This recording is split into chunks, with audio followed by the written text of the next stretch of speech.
And now, in studio, bringing his Midwest values from the Show Me State to the land of San Diego. He's a triple threat, licensed as an attorney, mortgage broker, and a top producing realtor who's crushing the competition.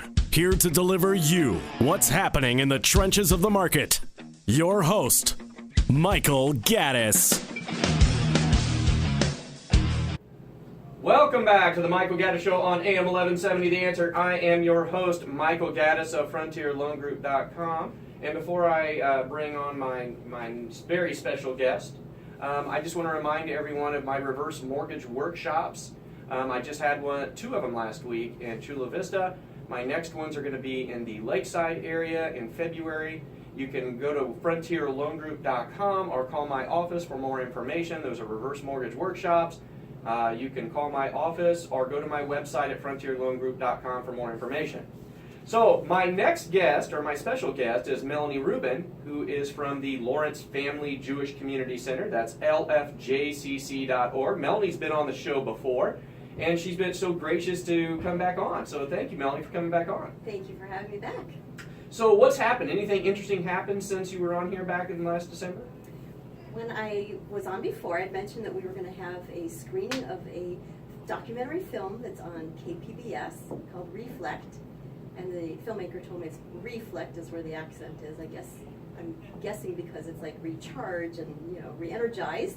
And we had a screening of it in our theater, and over 100 seniors came. It was a wonderful opportunity to discuss active aging, and the film is about how some seniors are aging and successfully. They're following around 6 seniors around San Diego, and one of them was one of our JCC members, Sharon Rusikoff, and we watched the film, and then after it had a panel discussion about active aging.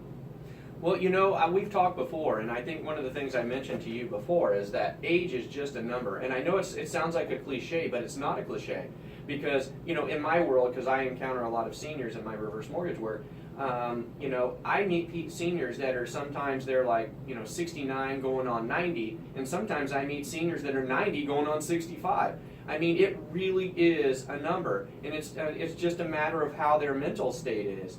But let me ask you a question. As a director of senior programs, what can you say about active seniors today? We're noticing that the concept of aging has evolved, like you were mentioning. We're now seeing more active and engaged seniors, and also we're seeing a variety of ages participating. I think a lot more people are concerned about their health, and now we're doing something about it. Right, and so what do you think keeps them going? What do you think keeps seniors going? Well, I think especially at the JCC, we offer a very supportive environment and an intergenerational place where they can come and they get to see all different kinds of people working out in the gym or coming to our activities. We are a community center that's open to all ages. We have a preschool all the way to senior activities, and I think that it brings them to meet other generations, to see other people, to be around. People need people. We're people. Everybody needs people around, so coming to the JCC, they get to socialize with other people, and who wants to exercise alone anyway? Well, I think I mentioned to you last time that I had a client who was living alone, and when I first met her, her husband had just passed away maybe 4 months ago, and when I saw her, I mean, literally, she was in such a mental state, that I was very concerned about her. I did not think that she was going to survive much longer. I thought that the weight of her loss and just not just the weight of her loss per se, but the fear of what was going to happen next, and the fact that she didn't have any family. I think that was important for me to kind of when I encountered her, to kind of identify, because she was 69, and I told her, I said, her name's Kathleen. I said, Kathleen, I know that you've experienced a loss right now, but that doesn't mean that your life is over as well. I said, you have a whole nother chapter in your book available to you. And I said, you really cannot just sit here and wait to die. You cannot do it. And I suggested that she, reach out to her local community center, senior center, to try to see if there was any kind of activities that they might have. And I think that that's what, some of the importance of the senior centers are. And so, what's the importance of your senior center? How does the JCC serve the entire community? We're a very welcoming, supportive environment. For some seniors, it's a home away from home. Like you had mentioned, some seniors don't have family around them, and so they create a family around them, especially for everything from holidays or going to classes together. We also have a gathering space that there's many different things to do, so you can find a variety of interests, whether it's social, cultural, educational, recreational. There's so many different things to choose from, and you can do it with people that share something that you are interested in as well. Well, I think it never serves, seniors never cease to amaze me, and I think the senior community is one of those areas that I think a lot of people especially, people are concerned about a lot of different groups. They're concerned about, children, they're concerned about the homeless, they're concerned about a lot of different groups, but I think the one overlooked area is seniors. I think people think seniors are fine, they're okay, they've been around, they know, but that's not necessarily true. I mean, you need to really,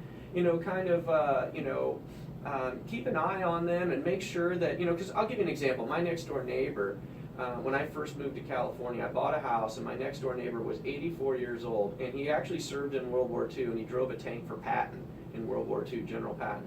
And I remember he was married to his, very lovely wife, very pleasant person, but she passed away shortly after we moved into the house. And for a while, I thought his name was Bart. I thought Bart was okay. Everything was fine. He seemed okay. But then I realized that his children lived far away. And I also realized that he was celebrating holidays by himself. And I remember there was a Thanksgiving coming up, and we asked Bart to come over. And we said, hey, Bart, would you like to have Thanksgiving with us? Because I knew he wasn't going anywhere, and I knew he didn't have anything. And so, you know what he did? He brought a bottle of wine over, and he had Thanksgiving dinner with us. And if you listen, we have a lot of videotape from that Thanksgiving, and if you watch that videotape, you'll see Bart interacting. And the sad part is Bart passed away about 7 or 8 months after that. But for me to be able to have that experience with Bart was really a precious thing. And I think everyone should keep an eye, on your elderly neighbors, because you know what? Don't assume that they don't have loneliness issues or things like that. But what surprises you about active seniors? I mean, what surprises you about them? I think some of them, for some of them, the resilience, like you said, some of them have really overcome some adversities, such as surviving a spouse, loss of a spouse. Also, some of them, some of our seniors are Holocaust survivors, and they are just troopers. They still see the positive in life, and they want to still be a part of our society. For some, it may be some people are moving here because their children, their family live in San Diego or nearby.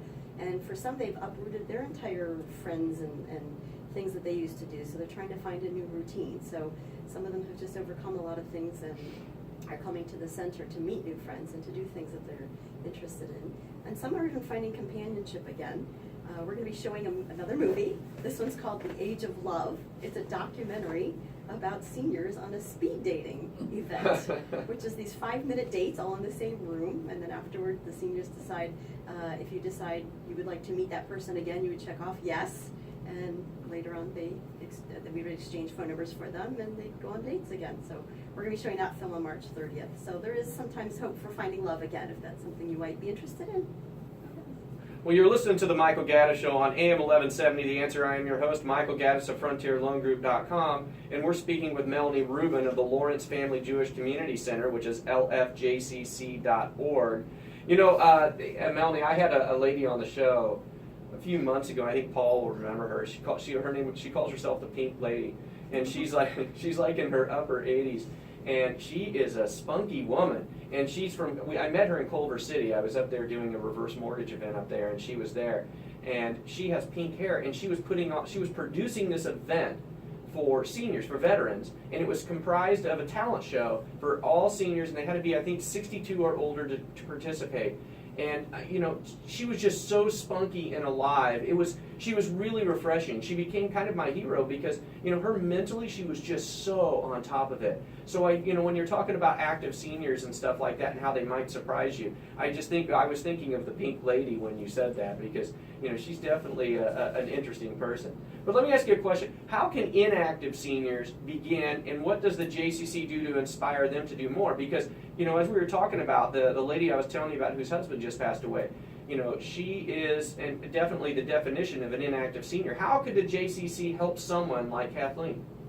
I recommend finding something that you're passionate about or something you want to learn more about, and take the first step and go to something. Go to a class in that. Be volunteer. Volunteering for an organization really helps a person get to know people better, and especially if it's something they really have their heart in, a cause that they have their heart in. There's a wide variety at the JCC, and we're located right here in the UTC area at 4126 Executive Drive in the UTC part of La Jolla.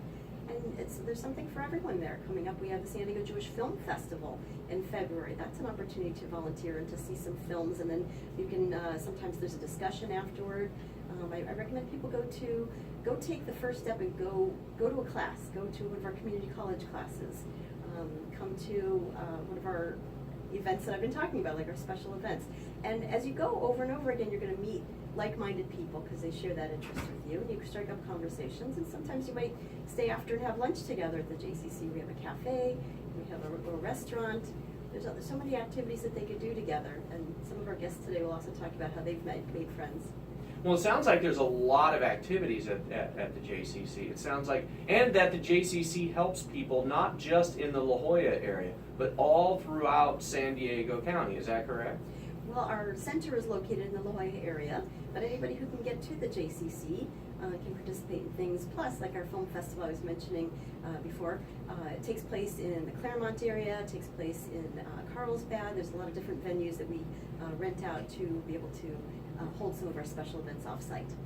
Well, after the break, Melanie's brought in a couple people from the JCC to come in and talk about their experiences with it. So after the break, we're going to talk to Peter Schmidt and Phyllis Levy about their experiences with the JCC. You're listening to the Michael Gaddis Show on AM 1170, The Answer.